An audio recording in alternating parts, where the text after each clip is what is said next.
Very good morning, students. So today we are going to start with sixth chapter of SS, that is Mughal Empire, Golden Age and Downfall.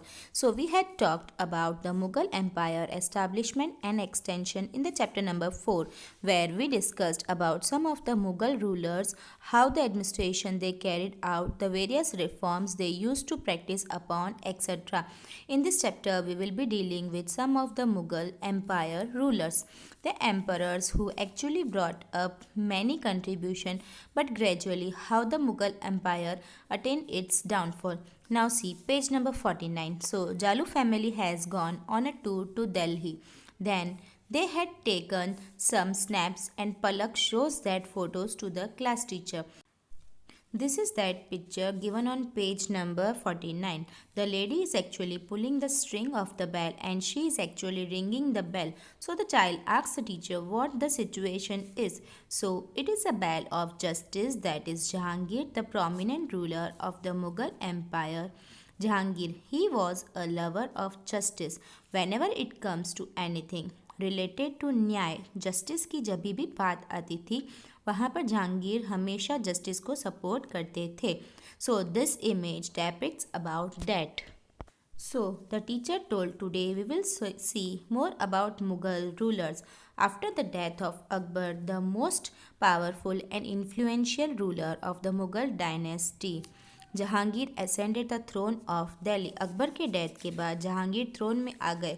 वो भी काफ़ी अच्छा चलाते थे kingdom को, काफ़ी लंबा चला उनका रूलिंग भी, एंड पीस एंड प्रॉस्पेरिटी थी स्टेट में. उनके बाद शाहजहाँ आए रेन पे. उन्होंने बहुत सारे मॉन्यूमेंट्स बिल्ड किए. इसमें से कुछ कुछ वर्ल्ड फेमस मॉन्यूमेंट्स भी हैं. For example the Taj Mahal. You all are familiar with that. उनके रेन के टाइम पे मुग़ल डायनेस्टी काफ़ी स्टेबलाइज हो गया था. मीन्स ऑलमोस्ट ऐसा था कि इसमें डाउनफॉल का चांसेस नहीं है. लेटर ऑन औरंगज़ेब जब से रूल करने लगे तब से ग्रेजुअली एम्पायर गिरने लगा and almost it came to an end. So let us see how this rulers used to rule, what are the some of the prominent and important facts regarding their ruling, etc. The first ruler which we are going to discuss is Jahangir. He ruled from 1605 to 1627. After the demise of Akbar, his son Salim assumed the name of Jahangir, means Jahan ko girne wala, that is conqueror of the world, and ascended the throne in 1605 CE. 1605 में Jahangir throne पे आए. अकबर के death के बाद Jahangir was the son of Akbar.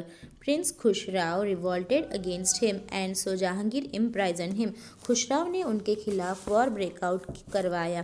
Therefore Jahangir ने उनको इम्प्राइजन किया and उनको हेल्प करने के जुर्म में सिख गुरु अर्जन सिंह को भी उन्होंने फांसी की सज़ा सुनाई थी.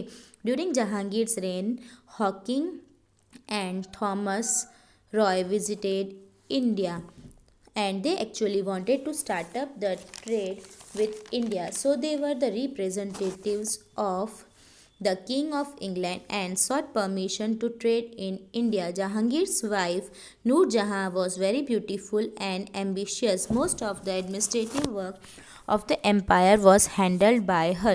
जहांगीर की वाइफ का नाम नूर जहाँ था and she was very beautiful and quite ambitious. Means she use to think about the future as well. जितना भी एडमिनिस्ट्रेटिव का वर्क था वो सब वही हैंडल करती थी. So this was the information about Jahangir. He was a good ruler. During his ruling, there was peace and prosperity in state and he ruled for quite longer time. Now let's move to Shahjahan. Shahjahan, the name itself relates to Taj Mahal. Shahjahan actually believed that agriculture is fundamental to the prosperity of a nation. Means हमारे country का stand up देखोगे तो उसमें 70% public agriculture पे depend करती है. शाहजहाँ खुद ऐसे बिलीव करते थे कि एग्रीकल्चर एक बेसिक चीज़ है जो तुम्हारी कंट्री को प्रॉस्पर करवा सकती है, क्योंकि मैक्सिमम लोगों का ऑक्यूपेशन वही है and without that our living is not possible. So definitely that should be considered the most prominent and the basic. So he gave primary importance of agriculture and continued with Akbar's land revenue system. Akbar का जो land revenue system था जिसमें 1/3 ही government को जाना चाहिए and remaining public can keep up for themselves, जो था वही शाहजहाँ ने भी कंटिन्यू किया था एंड फॉलो अप किया। ही appointed honest and hard working officers, जो ऑनेस्टली वर्कआउट करते थे एंड जो हार्ड वर्किंग थे वैसे ऑफिसर्स को ही उन्होंने अपॉइंट किया। Shahjahan established a new city near Delhi and named it Shahjahanabad. उन्होंने एक न्यू सिटी एस्टैब्लिश किया था एंड उसका नाम शाहजहाबाद रखा गया एंड वो सिटी दिल्ली के पास ही एस्टैब्लिश की थी। He constructed many grand buildings there, बड़ी बड़ी बिल्डिंग्स भी उन्होंने वहाँ पे बनवाए थे। In comparison to others the Mughal empire's income and revenue was more during शाहजहाँस रेन। उनकी रूलिंग का टाइम एकदम स्टेबलाइज था, मीन्स काफ़ी सेटअप था, कुछ प्रॉब्लम्स ही नहीं था। इनकम सोर्सेज में एवरीथिंग वॉज प्रॉपर, इनकम भी एंड जो रेवेन्यू से आता वो भी एकदम प्रॉपर चैनलाइज किया गया था। शाहजहाँ ने बहुत वर्ल्ड फेमस मॉन्यूमेंट्स बनवाए थे, द ताजमहल, दीवाने आम एंड दीवाने खास इन द रेड फोर्ट, रंग महल, मोती Masjid, Jama Masjid of Delhi etcetera. This are some of the prominent buildings constructed during his reign. This is all about Shahjahan. He ruled from 1627 to 1658. Almost for 31 years he ruled. He was actually a good ruler. Now let's move to Aurangzeb. He ruled from 1658 to 1707. So Aurangzeb's memory was extraordinarily sharp. Means उनको हर चीज़ याद रहता था, इतनी अच्छी उनकी memory थी. He was well versed in the Arabic and Persian languages and had studied the Quran Sharif in detail. जो कुरान शरीफ है, the religious book, he had studied it in detail and he was also well versatile in the languages like Arabic and Persian. Then he disliked art, music and painting इतना पसंद नहीं था उनको. Veer Durgadas waged a prolonged war with Aurangzeb for 25 years in order to free Marwar. Marwar जो territory था उसको free करने के लिए दुर्गादास ने काफ़ी ज़्यादा वॉर ब्रेकआउट करवाया. Aurangzeb also fought against the Shia states of Bijapur and Golconda in the south for 25 years. उन्होंने साउथ की तरफ बीजापुर एंड गोलकोंडा में जितने भी शिया स्टेट्स हैं उनको एक्वायर करने के लिए काफ़ी वॉर किया था औरंगज़ेब ने. In Maharashtra Shivaji established the Maratha kingdom in south India and had constant conflicts with Aurangzeb. Maharashtra में शिवाजी का खुद का किंगडम था एंड उसकी वजह से औरंगज़ेब के साथ कॉन्स्टेंट कॉन्फ्लिक्ट्स होते थे. The Jats and the Sikhs too revolted against Aurangzeb. Even the Jats and Sikhs also used to revolt against Aurangzeb. After knowing about some of the incidents that occurred during the rule of Mughal emperors Jahangir, Shahjahan and Aurangzeb, now let us learn about their social life and administration. Now we gradually came to a summary of all the three, how the ruling of Jahangir was, Shahjahan and of course Aurangzeb. So now let us see what kind of social life, economic condition that used to be prevalent during their rule. Special thing about Aurangzeb was his memory, his acquisition of languages, especially Arabic and Persian. Then of course he was a good warrior, so he used to have prolonged fights with kings of south and north part, the Maharashtra, etc. Now let us move towards social life. Society was based on the feudal system during the Mughal era. Means सब लोग landlords थे and they had their personal land. People used to work over there. The landlords used to get income. Some sort of income was given to the workers also, and there was hierarchical structure of income groups like the king, the ministers likewise. तो ये feudal system था उस time पे. The king and his courtiers means king and जो kingship के under में लोग आते थे उनका लाइफ लग्जरियस थी एंड बहुत प्लेजर था उनकी लाइफ में. The emperors and amirs were fond of expensive clothes and jewellery. अच्छे अच्छे jewelleries and expensive clothes they used to prefer. Abul Fazl has written that about 1000 expensive garments used to be made for the emperor every year. हर साल emperor के लिए 1000 जितना clothing prepare किया जाता था। During this time Gujarati traders were at good level, means उनका business काफ़ी अच्छी स्केल में प्रोग्रेस कर रहा था। There were good amounts of import and export of good also, and festivals were celebrated with a lot of pomp and grandeur, means festivals काफ़ी अच्छे से सेलिब्रेट करते थे। पैसे वगैरह अच्छे थे तो एकदम ग्रैंड तरीके से फेस्टिवल्स मनाए जाते थे। दशहरा भी बहुत ही ग्रैंड तरीके से सेलिब्रेट करते थे। And even the foreigners were not allowed to trade in our country, उनको ट्रेडिंग का परमिशन अभी भी नहीं मिला था। उनका सोशल लाइफ बहुत अच्छा था, रिकग्नाइजेबल था एंड कलरफुल भी था। They used to enjoy their life. Now, regarding economic condition, if you want to know about the economic condition prevalent during the Mughal era from Abul Fazl's book, Abul Fazl की book any Akbari के अंदर पूरा describe किया है कि कैसा economic condition था Mughal ruling के टाइम पे। 55.5 रतल मीन्स एक रतल is equal to 0.5 kilogram. So we can say that in that time one man, this is not man, it is man, is equal to 40 kilograms. It was weighing range. Weight कैसे करते थे वो range बता रही हूँ।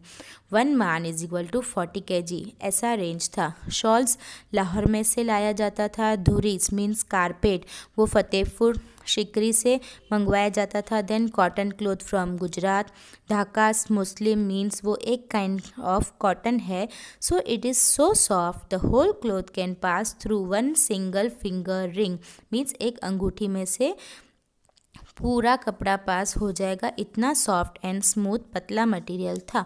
सो those were the popular products and that which were exported and imported goods were exported and imported from Khambat, Surat, Bharuch and many ports of Bengal. Villages were self-reliant at that time. Village में जो लोग रहते थे वो ऐसे नहीं कि शहर में आते हैं। They used to live their life very happily and proudly in their villages without depending on anything outside their village. So they can look after their own. They had their savings. उतनी अच्छी lifestyle था and economic condition भी proper था। Regarding the art and literature of the Mughal period, the Mughal rulers were very fond of grand palaces that you can know. आप यहाँ MS university का building design देखोगे, it is Indo Islamic style, तो उसमें भी उनका बहुत ही ज़्यादा कंट्रीब्यूशन होता है। इवन इस्लामिक पेंटिंग्स भी हैं। उनका जो वे ऑफ लिविंग भी वो, उनका जो मॉन्यूमेंटल स्ट्रक्चर्स भी हो, उसमें दिखता है कि कितना properly they have found out and how much they are fond of this art and all. So बहुत बड़े पैलेसेस तो थे ही। Then Hindu style of architectural decoration merged with Islamic style of constructing palaces and domes. Domes means Taj Mahal देखा है ना, तो उसके ऊपर का जो राउंड होता है उसे हम डोम कहते हैं। तो उनके डोम्स भी बहुत ही ज़्यादा डेकोरेटिव थे। उसके अंदर कार्विंग्स होता है, मीन्स डोम के अंदर डिज़ाइंस बनवाते हैं।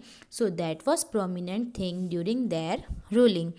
Shahjahan built many renowned monuments and is known as the constructor of palaces. Shahjahan ने बहुत सारे renowned monuments बनाए एंड उसका constructor of palaces कहा जाता था। He also patronized many artists and so encouraged art. उन्होंने काफ़ी आर्ट एंड लिटरेचर में कंट्रीब्यूशन दिए हैं एंड जिनको इनमें अच्छा कंट्रीब्यूशन था उनको रिकग्नाइज भी करवाया है, उनको गिफ्ट्स वगैरह भी काफ़ी दिए हैं। The Rajput rulers were very fond of paintings and so patronise the art of painting. Rajput rulers थे वो पेंटिंग्स के बहुत बड़े फैन थे। Jahangir too was fond of collecting paintings. Jahangir को पेंटिंग्स काफ़ी पसंद थी। The Mughal era is considered to be a peaceful period on the whole. Overall Mughal era को देखा जाए तो एक पीसफुल पीरियड है। It was a favourable time for the development of literature and Sanskrit books were translated. Literature के लिए काफ़ी अच्छा टाइम था, बहुत सारी बुक्स भी ट्रांसलेट की गई थी, specially the books in Sanskrit. Historical volumes were written and Hindi literature received patronage. Religious books भी लिखी गई थी and हिंदी लैंग्वेज भी recognizable बनाया गया था. The dohas of Kabir and Rahim and Sakhi became famous. Kabir, Rahim and Sakhi के दोहास फेमस बन गए थे. Raj Khan, a disciple of Vaishnav Acharya Vithalnath ji, composed Hindi poetry. Raj Khan ने भी Hindi poem means irrespective of the religion, culture, his belong to the literature and art were given equal importance. And जो उस वक्त versatile है उनको रिकॉग्नाइज भी किया गया था, उनको अवार्ड्स भी दिए गए थे. Many foreign travelers came to India during this period. They have described the state administrative system and the common life of the people in the travelogues. बहुत सारे फॉरेन ट्रैवलर्स भी आए थे और उन्होंने भी बहुत प्रिस्क्रिप्शंस दिया है अबाउट रिलीजियस रूलर्स एंड कैसा एडमिनिस्ट्रेटिव पैटर्न्स था उनके ट्रैवलॉग्स में. मीन्स उन्होंने जो डिस्क्राइब किया हमारी कंट्री के बारे में तो उसमें ये सब बताया. Two French travelers, Tavernier and Bernier, visited India during that time. Tavernier and Bernier दो फ्रेंच ट्रैवलर्स थे, वो इस टाइम पे इंडिया आए थे. Of them Bernier lived in India for 12 years. He has observed the Mughal rulers used to spend a great sum on the army. दोनों traveller में से एक बर्नियर था, वो इंडिया में 12 years तक रहा एंड उसे ऑब्जर्व किया कि मुग़ल रूलर्स हैं वो अपनी आर्मीज़ को स्ट्रॉन्ग बनाते थे, उनके पीछे बहुत खर्चा करते थे. He has also mentioned appreciately that Indian textiles were very famous in the markets of Europe and Asia. Europe and Asia में Indian products of textiles were very much in demand and highly appreciable. So this our test in art and literature, paintings, etc., how it contributed and how the Mughal Empire witnessed a stabilized way of living, a stabilized way of kingdom as a whole, developing in all the way around. Now let us see how was the downfall of the Mughal Empire. अब तक हमने तारीफ ही देखी, लेकिन अब देखते हैं कि क्यों और किस तरीके से डाउनफॉल होना शुरू हुआ. So, Shah Jahan's reign can be considered as the golden age of the Mughal Empire. Shahjahan की रेन के टाइम पे गोल्डन एज था मुगल एम्पायर का. Everything was stabilized, but gradually with the moving time during the later years of the rule of Shah Jahan itself, we can see the decline of the Mughal Empire. But सबसे ज़्यादा effect Aurangzeb के time पे आया, जब उनके policies पूरे failed हो गए. उन्होंने बहुत ट्राई किया वॉर करने के लिए बहुत लोगों के साथ for a longer period of time, but जो सबसे ज़्यादा इम्पॉर्टेंट वॉर्स उनके रूलिंग के टाइम पे फोकस किया वो एक वीर दुर्गादास एंड दूसरा छत्रपति शिवाजी के साथ. Let us see them in detail. Before that I would like to tell you about Aurangzeb's policy, that is his policy. Why his policy turned out to be fatal or failure. क्यों हुआ? क्योंकि one is that he focused on dividing people in terms of religions like Hindu, Muslim, that differences he want to create. Therefore he started keeping a division between temples and mosques. And उनकी जो army में थे उसमें जो दूसरे religion से belong करते थे उन लोगों को वो रिमूव करने की कोशिश कर रहे थे. फॉर एग्जांपल उनके जो गवर्नमेंट जॉब्स थे which were considered to be at a good in their ruling, उसमें भी वो लोग इस्लाम बेस्ड या फिर उनकी जो कम्युनिटी बेस्ड पीपल को ज़्यादा प्रेफरेंस दे रहे थे other than the other public, और मेनली वो रिलीजियस रायट क्रिएट करने की कोशिश कर रहे थे, ऐसा लग रहा था. एंड ऑल्सो टैक्सेस बैन किए गए थे अकबर के रूलिंग के टाइम पे, वो वापस औरंगज़ेब ने रीस्टार्ट किया, तो इसकी वजह से जो प्रॉपर इनकम आता था वो भी अब नहीं रहा. And Gradually, the kingdom attained its downfall. So now let's move to Veer Durgadas. After the demise of the king of Jodhpur, his queen and her son were under the threat of the Mughal rulers. Jodhpur के king की death के बाद उनकी wife and her son had to kept under protection. So Veer Durgadas safeguarded them from Mughal rulers and उन्होंने kingdom को भी बचाया 25 years तक. भले ही औरंगजेब की आर्मी की वॉर आती थी, Veer Durgadas tried to fight against them and gradually he became victorious. So Aurangzeb was unsuccessful in acquiring the territory. That is the power of Veer Durgadas. उन्होंने अपना होप छोड़ा नहीं. He kept on fighting against Aurangzeb and still अगर औरंगजेब भी surprise attack launch करते फिर भी वो सक्सेसफुल नहीं होते थे. And finally he had to actually compromise with this Rajput. Then next is Chatrapati Shivaji. As a consequence of Aurangzeb's policy, many kingdoms revolted against him. बहुत सारे kingdoms उनके खिलाफ protest किया. मराठा kingdom उन सब में से prominent था. जो मराठा सरदार थे, they actually worked for the Bahmani sultans. They had good land, means उनको काफ़ी इनकम भी आता था क्योंकि बड़े बड़े लैंड्स भी उनके नेम पे थे. इनके रूलिंग में क्या हुआ, इन्होंने बोला कि तुम लोगों को लैंड नहीं देना, जो भी है वापस ले लो. तो उनको जो प्रॉपर्टी था वो वापस लेने लग गए. इसकी वजह से उनके बीच में क्लैशेस हो गए.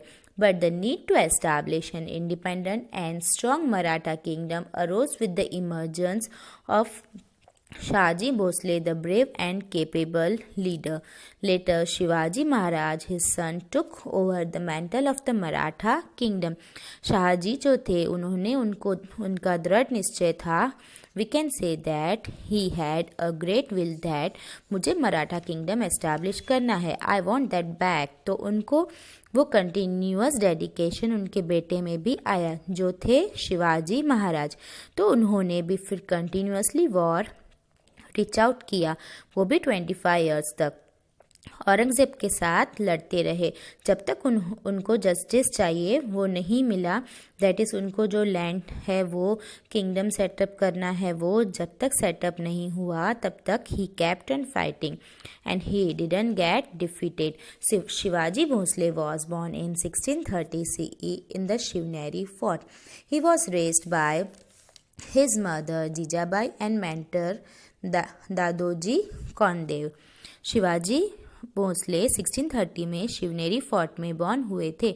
उनको उनकी मदर जीजाबाई एंड ग्रैंडफादर दादाजी कौंडेव ने नर्चर किया था. बचपन से उनका ड्रीम कराया था कि अपना एक इंडिपेंडेंट किंगडम होना चाहिए, वो भी पुणे में. So self respect, dignity, fearlessness और ब्रिलियंस उनके मॉम से आया था. And he learned various tactics and strategies and administrative policies from his grandfather. Then he had a good friend named Tanaji. Gradually, he at the age 16 itself he prepared his army. वो 16 years के थे तभी उन्होंने अपनी army setup की and forts capture करने लग गए. तोराना, चक्कन, सिंहागन, पुरंदर, ये कुछ पॉट्स थे जो उन्होंने कैप्चर किए थे एंड उनको राजा बनाया गया था 1674 CE में. उससे पहले बहुत सारे कॉन्फ्रंटेशंस मीन्स क्लैशेस हुए थे सुल्तान्स के साथ और मुगल्स के साथ. But still in 1674 CE he became the king. He worked hard to establish a smooth and efficient administrative system. He formed a cabinet of 8 ministers for the proper administration of the state. और उन्होंने बहुत ही अच्छा एक administrative system setup किया और इस तरीके से कंटिन्यूसली वो भी अपना वॉर जीतते रहे. किसके against the Mughals. End of Mughal rule. The Mughal army was tired of waging war against the Marathas in the south for 25 long years. Almost 25 years तक यहाँ भी वॉर करते रहे वीर दुर्गादास के साथ भी. So now they were fed up, the Mughals were tired. At last, even Aurangzeb has also decided to retreat towards north. उन्होंने भी नॉर्थ साइड जाने के लिए डिसाइड किया। तब तक वो काफ़ी एजेड हो गए थे। Then after his death the Mughal empire totally broke out, means पूरी तरीके से ख़त्म हो गया था। There was no capable ruler जो थ्रोन पे आके वापस उसको रिजॉइन कर सके, रीबर्थ कर सके, ऐसा कोई भी रूलर नहीं था। औरंगजेब के नैरो माइंडेड पॉलिसीज़ की वजह से मुग़ल एम्पायर ऑलमोस्ट डिमोलिश हो गया, वरना काफ़ी अच्छा आर्ट, एडमिनिस्ट्रेशन, सोशल लाइफ था and everything was going very well, but his policies actually turned everything down and because of that the whole kingdom had to attain the failure. The Mughal Empire, which was established in 1526 CE, started declining from 1707 CE. 1707 से पूरी तरीके से ख़त्म होने के chances में आ गया. The empire set up by Babur extended over most of India in Aurangzeb's time, and during his reign itself started declining. Aurangzeb के टाइम पे काफ़ी प्रोमिनेंट हो रहा था, लेकिन ग्रेजुअली जब उसने पॉलिसीज़ एंड उसने चेंजेस किए, दूसरे रूलर्स फाइट आउट करने लगे, तब ग्रेजुअली वो डिक्लाइन होता गया. Now this was the end of the Mughal rule and also the end of our chapter.